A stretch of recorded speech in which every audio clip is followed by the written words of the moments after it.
Subscribe to this channel right now. Thank God future President Trump is safe. He will win in November. On November 5th, this man will win. Okay, I was going to start this with a poll or poll numbers that show he's on his way to winning in resounding fashion. Unfortunately, I have to read you this. CNN, Federal Bureau of Investigation, says it's investigating what appears to be an attempt on Trump's life in Florida. CBS News, Trump is safe, thank God. Person detained after a report of an attempt on his life in the vicinity, in his vicinity in Florida. Sources say Secret Service investigating. Fox News, Trump safe after an attempt on his life within his vicinity, campaign says. This, ladies and gentlemen, is the result of 24/7. We'll get to the analysis right now, but thank God he's safe. This is the second attempt on his life within a matter of months. Again, this is the second attempt on his life within a matter of months. What does that tell you? What does that tell you, ladies and gentlemen? If you are given a choice between two candidates, or you're given a choice between two of anything, or a choice of any topic, any topic, any situation, and somebody says, no, you can't choose what you want. You must choose what we want. We will stop at nothing. We will stop at nothing at preventing you from your choice. That's essentially what's taking place. Why is it that there are so many attempts on Trump's life? Why? You have to ask that. Why? Why are they so afraid of Trump? We had record highs in household median income with Trump, record low in poverty. We had an amazing economy, first president to step foot in North Korea, brought Americans home from the longest running military conflict we've ever had with the Doha Agreement that Biden completely botched. It was a May 1st withdrawal. He's the most anti-war president in decades. Not even close. He's the only president that we've had since JFK that would look at an intelligence report and say, yeah, no, not going to send Americans. In fact, I want to bring home Americans. But if you have a choice, I was trying to articulate the following. If you have a choice between two products, two people, two situations, and another person or another entity says, you can't choose that. You must choose what we want you to choose. Why is it that they're trying to take Trump out of the equation? And I say they, I have no clue who. Why is it that random people are trying to prevent us from choosing Trump? What is it about Trump? Is it the fact that he's his own person? He doesn't kowtow to a very powerful, corrupt system where both Republicans and Dick Cheney, never Trump Republicans like Cheney and Rumsfeld and Bush, they're all voting or likely voting for Kamala Harris. Why do you think that Cheney is voting for Harris? Why do you think that there are random individuals who don't want us to have Trump? Why do you think that people don't want Americans? It seems there are certain individuals who don't want Americans to have a choice. Why?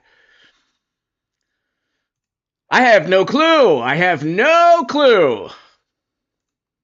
I'm just asking the question. Reported while he was golfing at his club in West Palm Beach at the Trump International Golf Course, not Mar-a-Lago. The former president is fine, his campaign says, though shots were fired in the vicinity of the golf course. We're now waiting for an update from the Secret Service and police about all this. Hello and welcome to Fox News Live. I'm Eric Shawn. So thank God he's safe. The assailant was detained, but really quickly, do you know how close we were?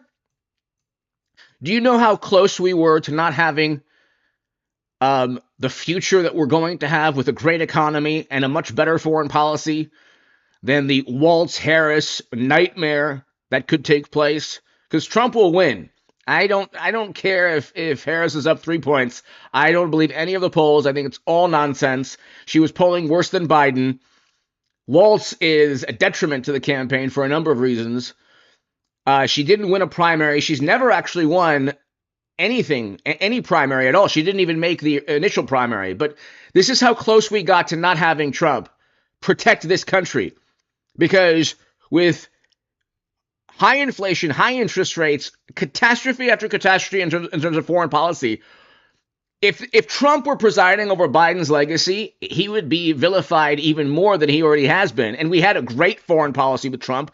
With Trump's last year in office, they said, oh, it's all his fault. More people lost their lives of you-know-what. More people lost their lives of you-know-what under Biden. But let's continue here. This is the moment during his first attempt where we almost lost this man. And I want you to just pay attention how close. Listen, watch this. And that's a little bit old, that chart. That chart's a couple of months old. And if you want to really see something that said, take a look at what happened.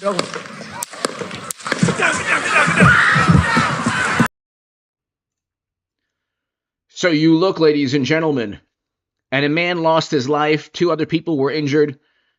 And I don't see any indignation from Hollywood. I don't see any, any type of remorse or indignation or outrage from Hollywood or media. They have forgotten this moment. If he didn't turn his head, watch, ladies and gentlemen, really quickly. This is at 6 minutes and 46 seconds. Trump rushed off stage on Fox News. He turns his head. If you want to really see something. And then he turns his head. That said, take a look at what happened. If he hadn't turned his head, we would, Lord knows what, was it Nikki Haley that they were planning on, or who's they? I have no clue. But was it Nikki Haley? Would it have been Nikki Haley, God forbid, with the same type of individual as Harris in many ways? People like Trump because he's the president most like JFK. JFK during the Cuban Missile Crisis told his advisors that the intelligence reports he wasn't going to listen to. He wasn't simply going to invade Cuba, even though his generals told him to do it, or one general in particular. Robert McNamara talked about that when he, in his book, and when he was interviewed for a documentary years back. JFK said no. Only Trump would say no. Every other president, from Bush, and we saw what Bush did with intel reports, to Biden, who knows what's going on with Biden at all, would just blindly follow whatever he or she is told. But let's continue. And I'm Marcel Neville. So the Trump campaign did not specify where those shots may have been fired. And this, of course, is coming 2 months after the former president was shot at a rally in Butler, Pennsylvania. And we do have Sean Hannity. Sean is going to join us live right now from your home studio. Sean, unfortunately, we're talking about this very subject today, unfortunately. But What do you know? Have you spoken to the former president? I've spoken to the president, and I spoke to his golf partner, Steve Witkoff, a well-known developer, businessman in Miami in the Palm Beach area. So I got a lot of details. I'm very aware of the New York Post report that said that it was, outside of what's called Trump International in West Palm Beach, which is where I am. And anyway, so long story short, is President Trump, they were on the 5th hole, they were about to go up to putt, and the way Steve Witkoff, now, just as a little bit of background, Arthel, I happened to go to breakfast with Steve Witkoff and another friend of mine this morning, and I was invited to play golf. They happen to be really good golfers. I don't have a lot of time to play golf, so I said thank you, but I'm not going to go out on the golf course and get killed out there. But long story short, so they were playing, they were on the 5th hole. And the way Steve described this, the way the president described it, they both had exactly the same story, which was that they heard pop, pop, pop, pop. And Steve went into great specificity and great detail as to what happened right after. Within seconds, the Secret Service pounced on the president, covered him. You had snipers with tripods. They knew the direction where the shots had been fired, and they had eyes on the location where the shots had been fired. And long story short, they were. I have confirmed with both the president and with Mr. Wickoff that the gun has been found. They identified it as an AK-47. And thanks to Secret Service drone video coverage, they were able to identify one individual involved in this shooting getting into a car after dropping the AK-47. And my understanding, according to both of them, is that that car has been identified, and I believe it's been surrounded. Whether or not that person has been apprehended or not, I don't know. This happened in a matter of seconds. A little more color, a little bit more details on this is that when they got on top of the president, immediately what is called a fast cart that I believe has steel reinforcement and protection was able to whisk the president away. And then the Secret Service immediately sprung into action. They had eyes on where the shooting had occurred. I saw the New York Post report that these were two people shooting at each other outside the course. I do know, and they did confirm that the shots were outside of the course, but certainly seemingly within range of the former president. So.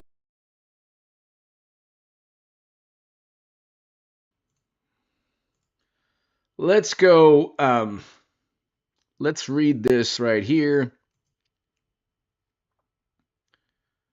Trump safe, person detained after report of in his vicinity.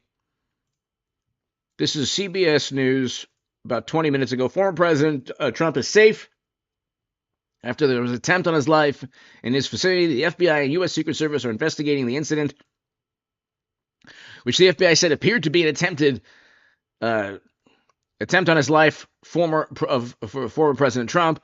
President Trump is safe following the shots in his vicinity.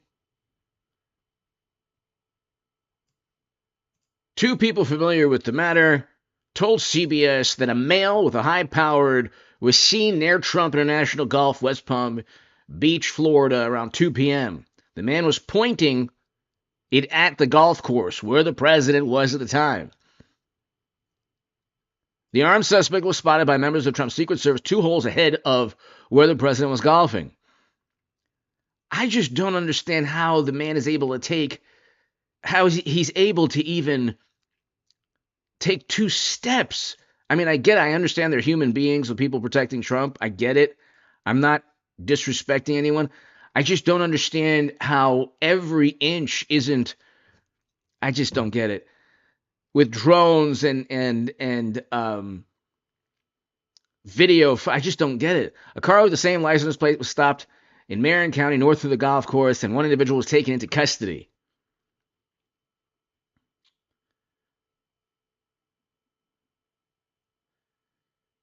The weapons were recovered at the scene by the golf course. No motive has been determined. Okay, no motive, all right. I think it's self-explanatory. The Federal Bureau of Investigation is heading the investigation at this time, saying in a statement that the Federal Bureau of Investigation has responded to the West Palm Beach, Florida, has responded to West Palm Beach, Florida, and is investigating what appears to be an attempted assassination of former President Trump.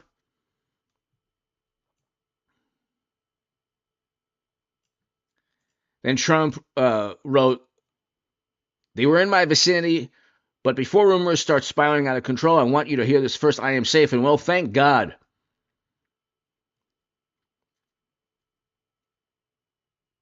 In a separate post on it, I am glad he is safe. Violence has no place. Notice how Democrats, for years, every chaotic thing that ever took place was Trump's fault. His rhetoric. What happened? What about the Democratic Party and media's rhetoric? The apoplectic, unbelievably unhinged, 24/7 constant narrative. Trump is an existential threat. He's a menace to democracy. Oh my God. Oh my. He's dining with this person. He's dining with that person. He said both sides were fine people. These are all debunked nonsense. This is all debunked nonsense. And they still, then there's an Atlantic article accusing him of having disparaged fallen Americans. There's nothing that there's no journalistic standard, and there's no there's no tradition or norm that they won't completely rip up and shred to pieces in order to disparage Trump for how many years now? 7, 8, about 8 years now. And now they're wondering why there's so many attempts on his life. And they kept saying, oh, Trump caused this problem. Trump caused that. Nothing Trump has ever said has caused any calamity. Not in January, nothing he said. But the 24/7 negative, apoplectic, unhinged media coverage of Trump, yeah, that has created a fantasy world where Trump is an authoritarian from the 30s. When the opposite is true, the actual authoritarians, you can ask RFK Jr., are Democrats. So we don't have any details on any of that. They don't know that part. I only know the part of what they experienced while they were playing golf at Trump International in West Palm. Thankfully, the president is safe. Steve Witkoff is safe. The Secret Service apparently acted with incredible speed and professionalism, and but certainly alarming in every way imaginable in light of what happened in Butler, as you mentioned. Yeah, of course, this is very alarming. And Sean, have you spoken to the former president or texted with him? I have spoken with the president 3 times since this incident, and each time I got a new piece of information. One, that they had found, first of all, what happened with the shooting. The second thing, that they had found an AK-47. Third, right, that their drone footage was able to give them enough surveillance to identify the exact car that the individual involved in this shooting got into.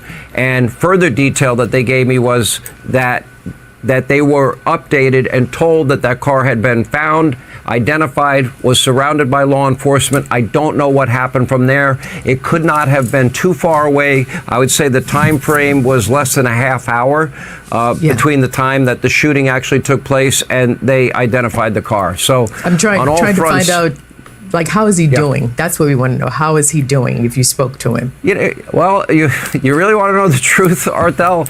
He goes, well, there's more details, because I did hear, and Steve Witkoff was very clear.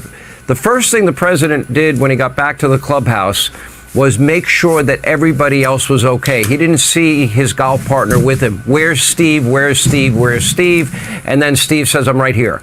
He got in maybe a few minutes behind the president. The Secret Service was able to get everybody to safety. Everybody else was taken off the golf course. Then when the president found out everybody was safe and nobody had been harmed, I guess in typical fight fashion, Trump said to Steve, and then he related to me, I really wanted to finish the hole. I was even, and I had a birdie putt. And it was on the fifth. It was on the 5th hole, which shows a lot of, I think, guts and gumption, and very Trumpian, I guess, in every way. But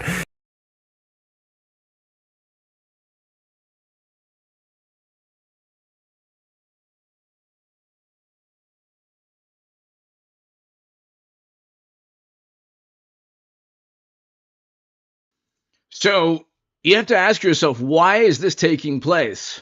This is not normal. And there has to be a question in everyone's mind. They tried to imprison him. Democrats tried to imprison him. Media has tried to disparage him every single day. Republicans have tried to undermine him at every turn. You had Cheney and Kinzinger, who, by the way, both voted over 90% of the time with Trump, according to 538. You have to ask yourself, well, why have they done this? Like, what is show when the ladies at The View, or what's her name, that lady at The View, when she says Trump is an existential threat for what? For inflation? Yeah. Trump is an existential threat for inflation and high interest rates. We definitely won't have the inflation or high interest rates with Trump. What is this man done? aside from defeat Clinton and tax cuts that Democrats kept and tariffs that Democrats kept, what has this man done to deserve such never-ending vitriol? I don't get it. Aside from blind allegiance and tribalism and blind allegiance to a political party, politics have become a religion to Democrats. It's become a religion. They'll excommunicate and friends and family. They'll disown friends and family for voting for Trump. They believe all the debunked nonsense. He's a Kremlin operative. He said both sides were fine people. He said to ingest this. None of it is true. None of it is true. And now you have a second attempt on his life. I don't understand how the same Democrats who accuse Trump of giving solace or emboldening atrocities, how they can't look in the mirror. You think media and Democrats will look in the mirror and say, oh, we're the reason Trump's life is at risk? It's just unbelievable. They'll never do that, by the way. And also, you have a great many on the left who are completely unhinged, who actually want this man's life, or our future president's life, to be taken from us. That's the type of individuals you have on the left. You know what? There are far more. If you want to say, well, the right's the same way, the last thing anybody would want to do would be to, God forbid, Republicans, or I say Trump Republicans, wanted Biden. In many ways, it's like the best thing ever that Harris or Biden is against Trump. Yeah, the polls say she's up by 1-2 points nationally. I don't believe that at all. That's complete nonsense. But there's some reason that they're petrified of Trump. Why? What is so bad? What was so bad about Trump's tenure? We had a great economy, great foreign policy. We brought Americans home from never-ending wars.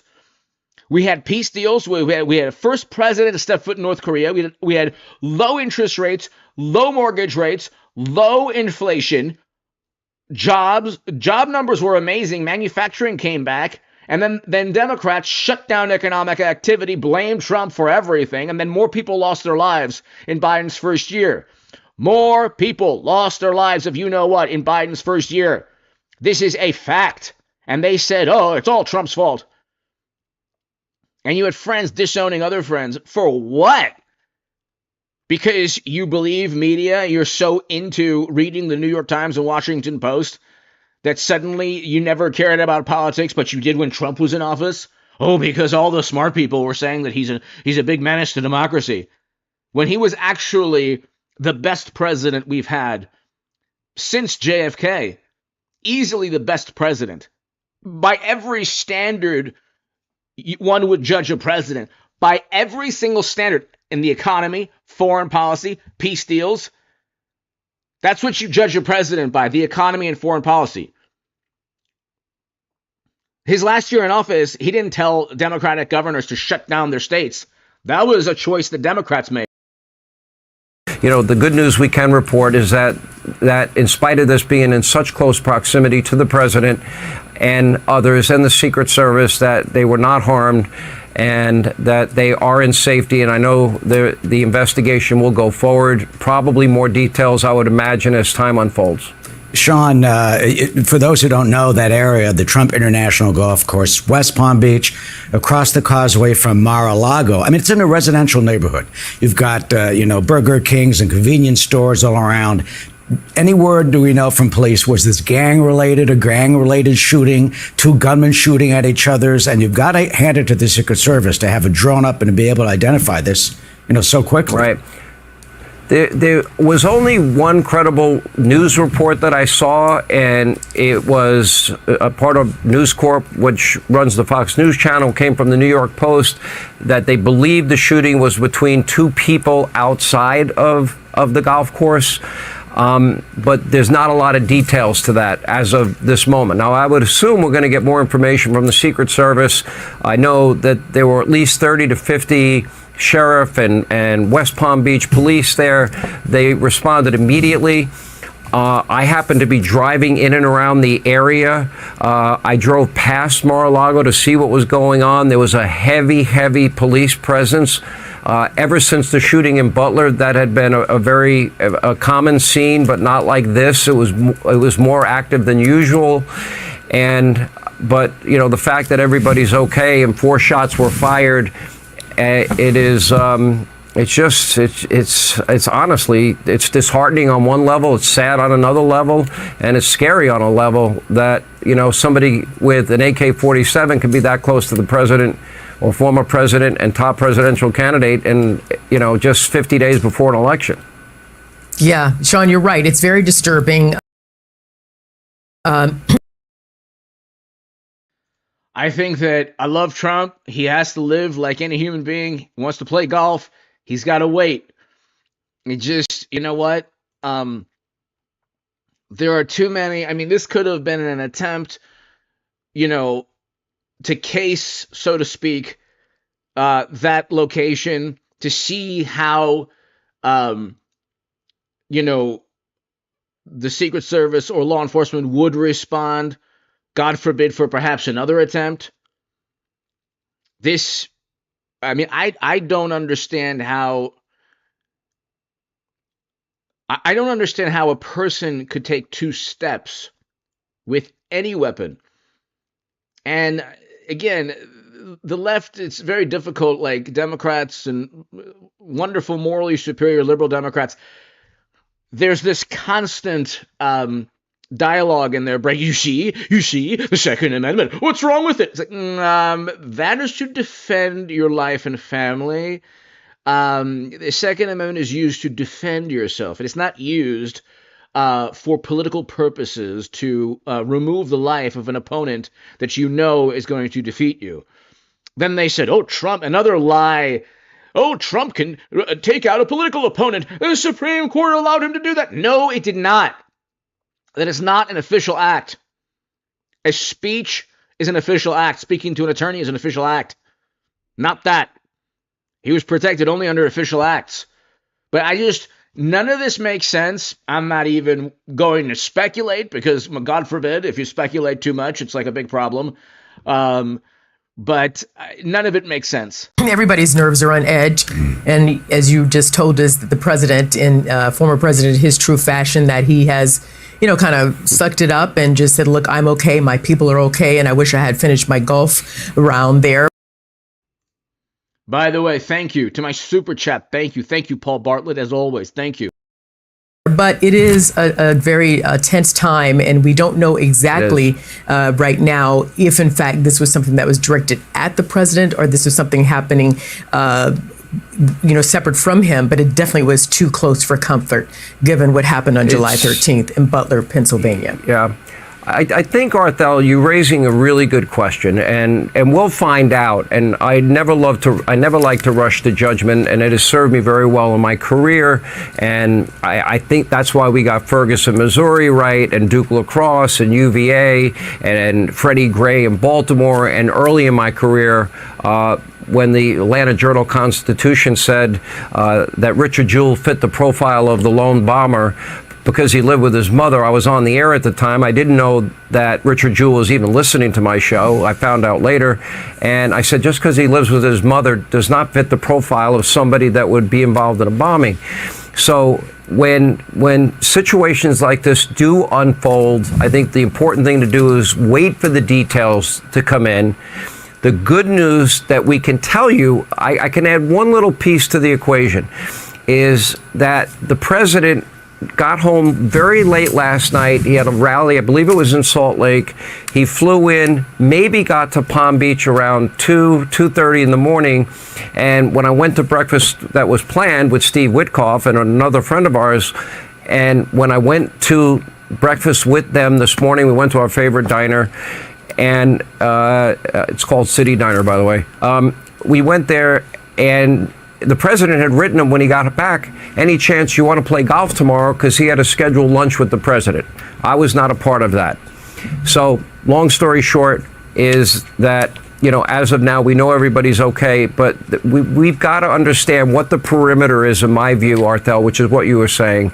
In other words, I would say we define a perimeter for any elected official, Republican, Democrat, liberal, conservative, I don't care, that it's got to be within any distance of any long, high-powered rifle. That's got to be considered the perimeter going forward. We saw the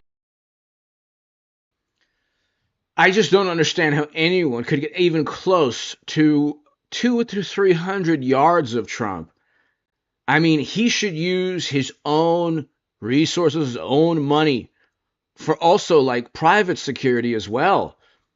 He should, who should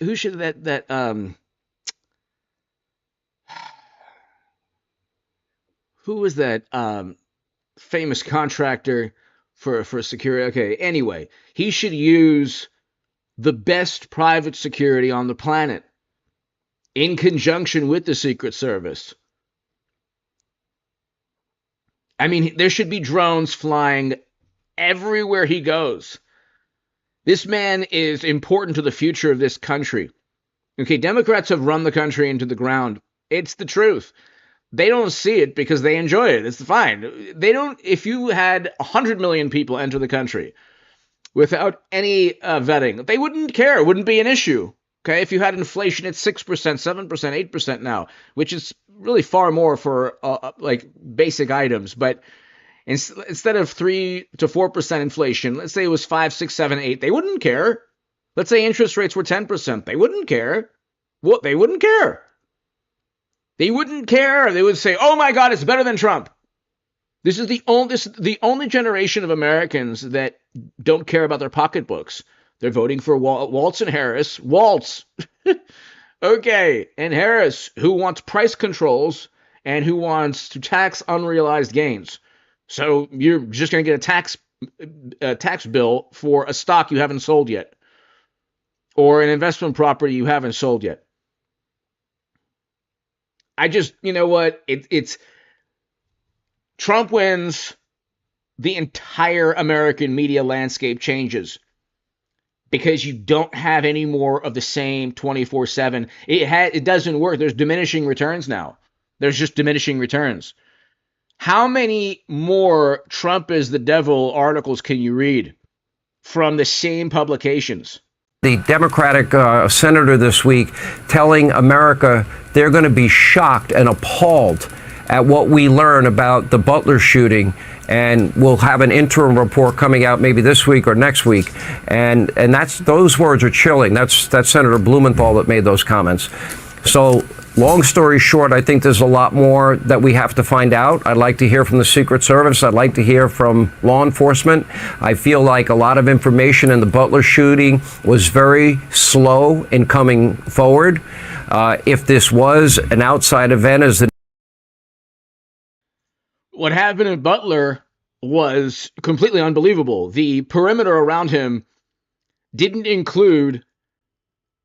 include a tall building with a direct line to Trump speaking. Okay? You can't make this up. So it's like the Secret Service is composed of courageous, brave, noble men and women. God bless them. I'm talking about the director. I'm talking about the people in offices. I'm talking about the people in Washington. The bureaucrats. Why would a director of that organization not have a perimeter that included a building with a direct line of sight to Trump? Why would Democrats want to remove Trump's Secret Service detail, to put him at greater risk? And they did that. No attention is paid to that. But if the tables were turned, it would be every Trump supporter's fault. It would be Trump's fault, his rhetoric. They would be even more apoplectic. The media narrative would be Trump has directly ordered.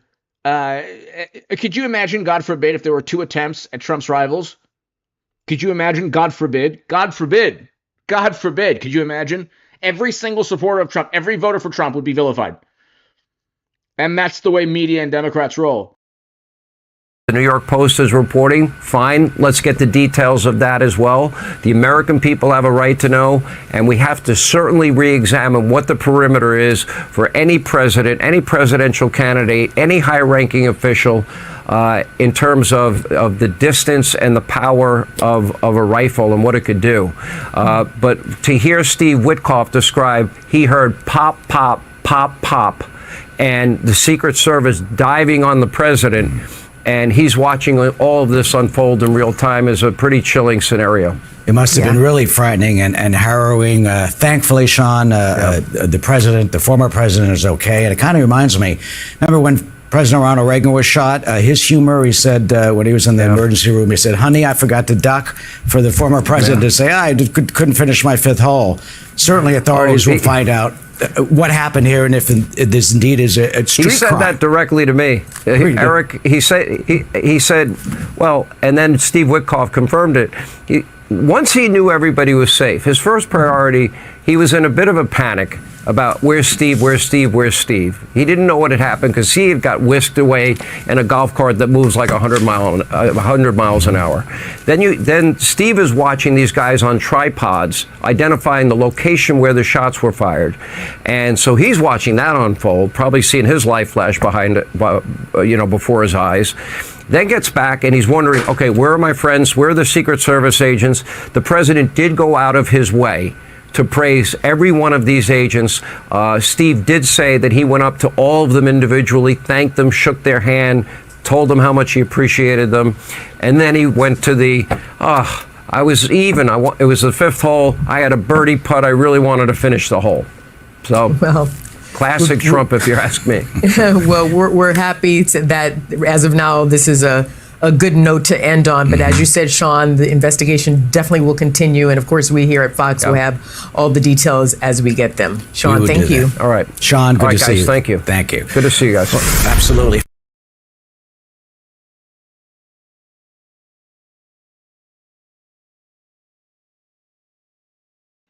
So, I mean, we can watch this again. This was just a couple of months ago. Country took over, and look what happened to our country. Probably 20 million people. And you know, that's a little bit old, that chart. That chart's a couple of months old, and if you want to really see something that's said, take a look at what happened.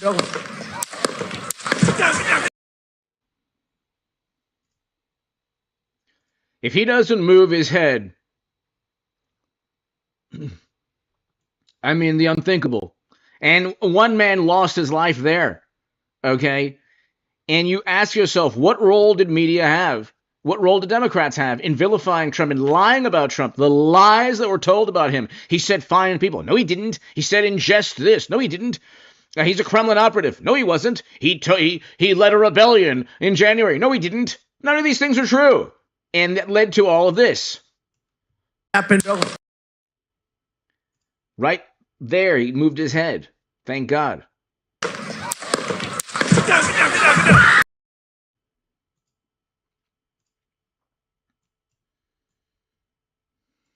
All right, let's go ahead, switch topics really quickly to the economy.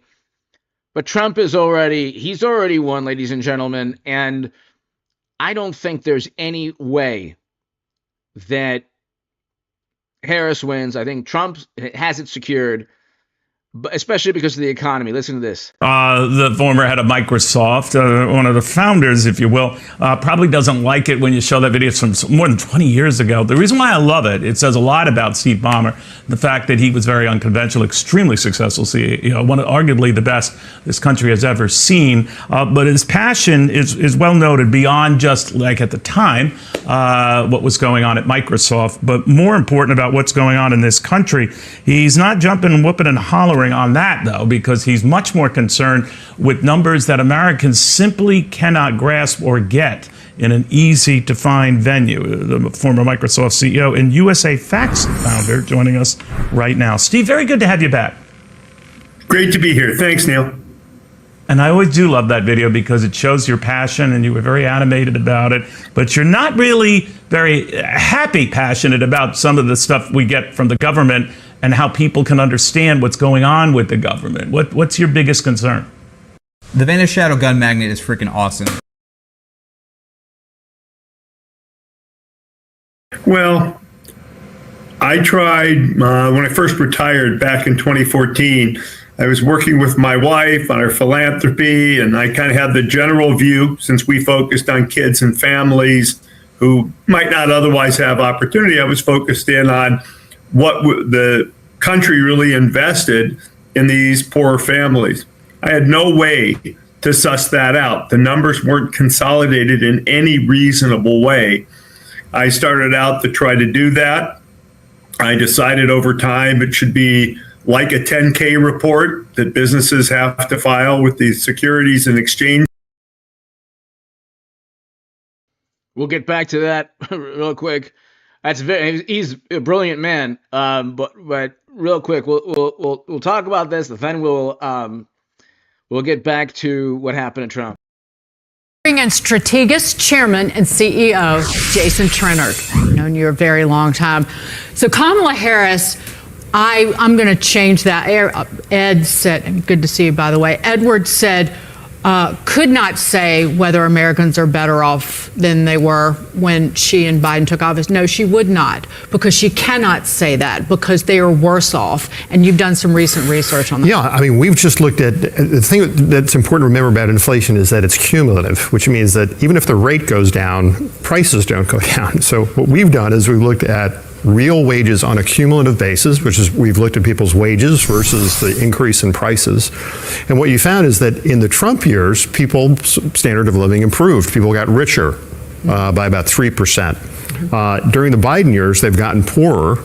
Prices have exceeded wages by at least 4%, and based on another configuration of inflation that we use, by as much as 5%. So they cannot say that, because people's standard of living has declined. Their dollars go a lot less far than they used to. On the topic of are you better off or not, Eric Swalwell channeling the love he once had for Fang Fang into campaigning for Kamala Harris and her economic policy. Watch this. All right. They're going to ask the fairest questions, the kindest questions. It's going to be sweet. It's going to be professional. You're always professional. My question is a Harris presidency basically going to be Joe Biden's second term? Yeah, well, we are definitely better off than we were 4 years ago, because 4 years ago we were in COVID. Donald Trump was telling us to ingest God knows what. The economy was tanking. The economy was tanking because Democrats shut down economic activity. It was a choice that they made, with bureaucrats and media leading the way. Democratic governors shut down their states. They didn't have to do that. Nobody had to do that. That helped, it really helped nobody, but it ruined a lot of lives, and it caused homicides to skyrocket. It caused people to lose their jobs, their dreams postponed. Overall crime went up through the roof. Alcoholism, all of that stuff went up. And it didn't help anybody. That was not Trump's policy. More people lost their lives from you-know-what in Biden's first year in office. And we had record low poverty with Trump in 2019 and early 2020. We had record highs in household median income, and Trump did not tell anyone to ingest anything. They just parrot these lies, and it's like in the most apoplectic manner, and they expect people to believe it. And unfortunately, people do believe it. People were unemployed. Kamala Harris is going to put more money in pockets so you can find first-time homeowners in every neighborhood in America. Do you think she needs to explain every policy reversal that she's had in the past few weeks? Kamala Harris is going to be driven by her values, which is the exact opposite of Donald Trump, who couldn't articulate his values at that debate. He looked scared. He's almost 80. He looked like he was 180. His shoulders were caving in. He wouldn't make eye contact with her. He doesn't have a plan. He's not going to tell us what his plan is. He said he has. They're always so desperate to make everything morally relative. So unfortunately, and God bless Joe Biden, he was one fry short of a Happy Meal, and he didn't look he looked like he was, had one foot in, God forbid, you know what. And so, yeah, that's why they ousted Biden and then gave the nomination to Harris. But what they're trying to do, his shoulders were slumped forward. No, they weren't. It's like they're really grasping at straws to try to equate Trump to Biden. A concept of a plan. That woman has a plan. She has a vision. She's on a mission. Finally,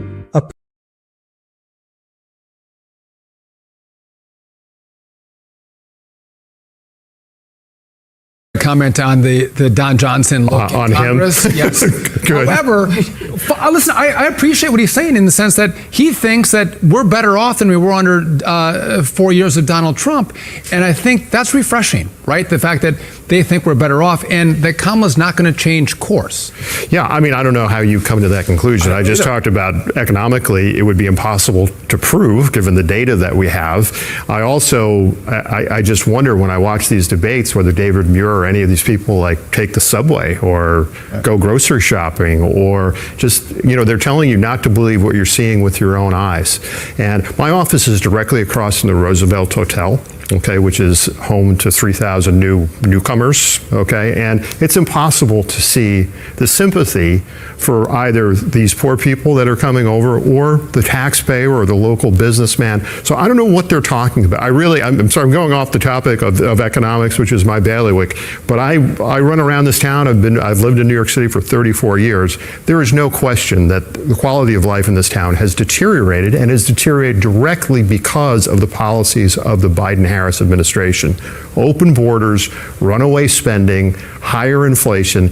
It's just a worse place to live. And I would say that's true in many towns across the United States. And I want to move on to this, but Harris and Biden have added to the debt almost $8 trillion. We came in today $1.9 trillion in deficit spending in the 11 months of this fiscal year. And what in the hell have we gotten for it? Real quick before. Yeah, no, listen, we're running budget deficits right now that are about 7% of GDP. We have never done that when we weren't at war or weren't in recession. We've actually never done that when the unemployment rate was below 7%. So we're spending money. No wonder we didn't have a recession last year. We've been spending money as if we were in a recession. And God forbid that were ever to happen, the deficit would blow out further because you would be spending on the stabilizers like unemployment insurance and food stamps and all the other things. So this is extraordinarily irresponsible. At some point, the bill will come due in the form of higher interest rates and, in my opinion, another wave of inflation. Right, malaise. The people have felt it. Go ahead. Yeah, no doubt. All right, let's go to this because for the first time in a decade, the cost of rent and utilities, it rose faster than home values from 2011 to 2019. Real rent rose less than 3% every year. Contrast that with 2020 to 2023, which is the Biden-Kamala years, rent rising 3.8%. And nearly half of America's 42.5 million renters spent more than 30% of their income on housing. And to the Census Bureau, that makes them cost burdened. And that burden's falling on minorities the hardest. 56% of black households that rent were cost burdened, along with 53% of Hispanic households were also cost burdened. And so, Jason, I think this goes to the point, why are Democrats losing black and Hispanic voters? Well, right here, over 30% of their incomes are just going to rent and utilities. They can't afford this economy. So Democrats know there's no way that Trump loses because the economy, Bill Clinton, his advisors told him, it's the economy, stupid. That's his advisors coined that phrase. It's about the economy. We had a great economy with Trump. And then they blamed Trump for his last year in office. Those were Democratic governors who shut down economic activity. You didn't have to do that. But anyway, ladies and gentlemen, God bless you all. God bless America. God bless, if you're Democrat, Republican, God bless you. God bless Donald Trump. You know, this man has gone through so much unbelievable. The level of vitriol is experienced, not warranted. And it's just about tribalism. It's about a quest for power. Whenever Democrats talk about history and a consensus of historians and experts say, and Trump's cruelty and Trump this, they're actually looking in the mirror and saying, oh, we lost. This is our new religion. We have to vilify and demonize Trump because we know we can't defeat him if we don't do that. We have to spread lies. We have to create a new Cold War. We have to engage in a Red Scare hysteria. And we still lost to Trump in 2016, and they'll lose to Trump again. It's been 7 to 8 years of the most biblical, monumental temper tantrum, and they're still going to lose. And they needed like a calamity, like a science fiction like calamity to defeat him 4 years ago.